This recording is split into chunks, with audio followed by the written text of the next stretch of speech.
Well, believe it or not, 425, we are about to the end of the semester. We've got a few sessions left and some, obviously, some major components of the class remaining, but most of the pure information has been presented. So, in terms of what you need to develop your final project, other than data analysis and a little bit about interpreting data, you've got what you need. And your initial proposal, your rough draft of your proposal is actually due a week from today, a week from October 21. It's due on the 28th. So you need to be thinking about how you're going to get that together and what you're going to present. So I want to give you this today. I want to give you some details about the final project and help you work through putting this together as you get ready to move in towards the end of the semester. So, what the final project is an evaluation plan. That's what you've been charged with developing. Remember, all the way back to week 3, you identified the program that you intend to develop an evaluation plan for. So, you've got that. We know what you're going to do. It's the program that you identified way back. So, what you're going to do is you're going to develop a plan as if it were a proposal that you would develop and deliver to stakeholders in hopes of being hired as the independent evaluator for the program. Okay, so you're going to tell us exactly how you would evaluate, analyze, and interpret the findings of that evaluation for this particular program. That's what we're working on. Okay, just to give you an idea of kind of what you might be looking at. Okay, so think about, and this is just a general extension program that's a program that was aimed to protect water quality in a particular neighborhood in an educational program that was dealing with nitrates and pesticides in urban streams. Okay, so what were the program goals? Well, those are typically going to be the high level goals of the overall program, not objectives, not measures, but high level goals of the program. You're going to develop your evaluation questions, usually 3 to 5 of those that are based on those high level goals. They're going to relate directly back to those high level goals. Okay. So if the goal is to decrease the presence of nitrates and pesticides in urban streams, your evaluation questions are going to relate back directly to that goal. Okay, there's going to be some specific measures that you're going to base your evaluation on, and those measures will be related to the goal. So the goal is to decrease the presence of nitrates and pesticides. So maybe objective 1 is that homeowners are going to utilize soil testing to determine how to properly fertilize their lawn. Okay, so that's a measure. You're going to develop some evaluation questions on how you would determine if that measure has been met. Maybe objective 2 says that homeowners are going to properly identify pests and diseases prior to treatment. So we're dealing with the goal, which is dealing with water quality. Okay, we know that some of the issues are nitrates and pesticides that impact that program goal. So we now have 2 objectives: one that deals with nitrates, one that deals with pesticides. Okay, there's some specific measures under there that the program manager says we want 60% of the residents to participate in a soil testing campaign. Okay, maybe it could be higher than that. You decide. Okay, and then we got measures under objective 2 that said 70% of our program participants are going to increase their knowledge on insects, and 70% are going to increase their knowledge on disease diagnosis. All of those measures tie directly back to an objective, which ties directly back to a goal. Okay, so as you're laying out what you're going to evaluate, it needs to make logical sense, kind of like this. Okay, this is just an example. It doesn't have anything to do with the program that you identified, but you've got to think about the framework of how you would measure the success of the program that you did identify. And it's probably going to look something like this in terms of just that general overall framework. Okay, so let's talk specifically about the proposal and the components that your proposal should contain in terms of being successful. Okay, so first thing, you're going to tell me about the program. Tell me about the program that you selected. What are its goals and objectives? Okay, how are you going to find those? Well, you've identified the program. You've found some sources of information about the program, so you're going to have to do a little research. You have to do a little digging online and maybe find some information specifically about that program. You're probably going to have to tweak some of that out of some things that you read and that you research about your program. Okay. So try to figure out what the goals and objectives are. Who's its target audience? Who does it want to reach? What impact does it hope to achieve on that target audience and subsequently on the community or on society? So those are the kinds of things that I want to know about the program. This is not a long paper. This is just one section of your proposal, probably a paragraph or two. We're not talking about a huge description, but a brief description that gives me a picture about what the program is. Okay, then you're going to tell me what those evaluation questions are. Well, how are you going to do that? They're going to tie right back to the goals and objectives that you identified in the description. So, based on those goals and objectives, what are the evaluation questions? These are the high level questions that you're going to seek to answer. Probably 3 to 5, maximum 3 to 5 evaluation questions. Okay, not the questions that would be included in a survey or in a pre-test or post-test. These are the big questions. Okay, so identify 3 to 5 evaluation questions. How are you going to answer them? Where are you going to get the information? So what are your sources? All sources of information that you would utilize. Maybe some baseline data that you find online, maybe some records that you're able to find that you can look at that would give you some information. Most likely, the primary source of information is going to be the participants, okay? The people that participate in the program. That's your primary source of information, but you could have others that supplement that. What are your data collection methods? Last week we talked about different methods and some of the primary methods.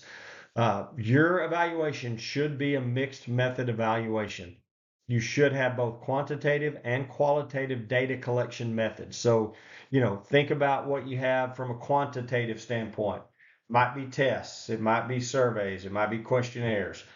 Qualitative data might be interviews, might be focus groups, might be a case study. Okay. So think about the different methods that we identified and make sure that you're including enough methods to adequately get quantitative and qualitative data and that you can put that together in a useful evaluation plan. Okay. So not going to have 5 methods, but you're going to have more than one. Okay, you're probably going to have a couple or 3 data collection methods included in your plan.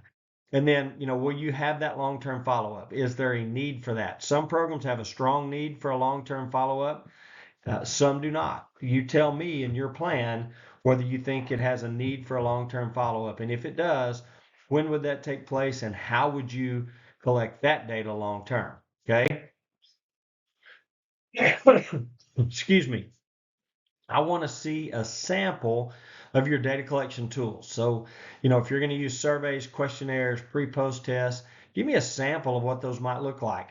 You don't have to give me a final form test or a final form evaluation instrument, but I want to see a good sample of what those might look like. If you're going to do interviews or focus groups, show me what the guide might be, the protocol might be that you would use to guide the interview. Some of those big questions and potential follow-up questions. Same with a focus group. If you're going to use observation, give me a checklist of the things that you're looking for in an observation. If you're going to observe a group of young people participating in an activity, what are the specific things that you're looking for in that observation? Okay, so give me the data collection tools and show me some samples of that. How are you going to analyze the data? You don't know that yet. We haven't covered it yet, but you can make sure that that's a section in your proposal. Okay. Give me your timeline. So that should be your basic timeline all the way from planning through your final report. Okay. So tell me what that timeline might look like. in terms of when you would begin developing your instruments, when you would implement the evaluation, the steps that you would go through to implement through the entire program from formative through summative evaluations, and then when you would present your findings. And then finally, give me a 1-page budget, okay? That doesn't have to be a full page, but give me a budget for what you think it would cost to complete the evaluation. This is your budget, so develop it in a realistic fashion, account for all the needed resources, including the time of the evaluator, okay? But if there needs to be some students hired on a part-time basis to help with data collection, or you decide what your budget should include, but I want to see a budget that would be a part of your proposal. Again, that's towards the end of your proposal. Does not have to be lengthy, but I want it to be realistic, and I want you to be thoughtful about what you include in that budget.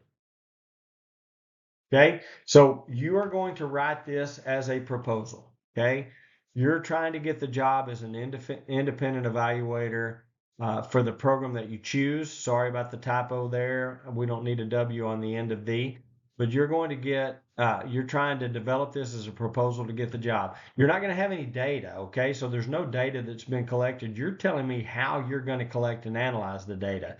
So you're not giving me an evaluation report, you're giving me an evaluation plan. That's what I'm looking for. How you write it, how you present it is a big part of this grade. Okay, so don't throw something together that's full of typos like my first line here in the slides. I realize that that's a mistake. Don't put it together like that. Proofread it. Make sure it's professionally written. Make sure that you've done a nice job of organizing it and making it readable and something that I could follow along with during your presentation. And it's a piece that's in my hand that if I'm the one selecting the evaluator for the program, that I could look at that and say, this individual right here has got it together. This one has a plan, understands what the evaluation's all about, and wants this job and wants to do a great job. So those are the kinds of things that I want to see. So your rough draft is due on the 28th. Okay, by midnight, I want to see a rough draft of your evaluation plan. It is not going to be complete, but it should be laid out in a format that I can look at it and get enough information to give you some feedback and tell you, oh boy, you're doing great, or you're really off here. You need to go back and rethink what you're presenting here. So it needs to be complete enough that I can give you feedback so that you can put the final polishes on it and get your final document turned in November 11th. So uh, I know it sounds like it's a little ways off. It will be here before we know it. So let's don't push this down the road. Let's don't kick the can. Let's get this part of it done.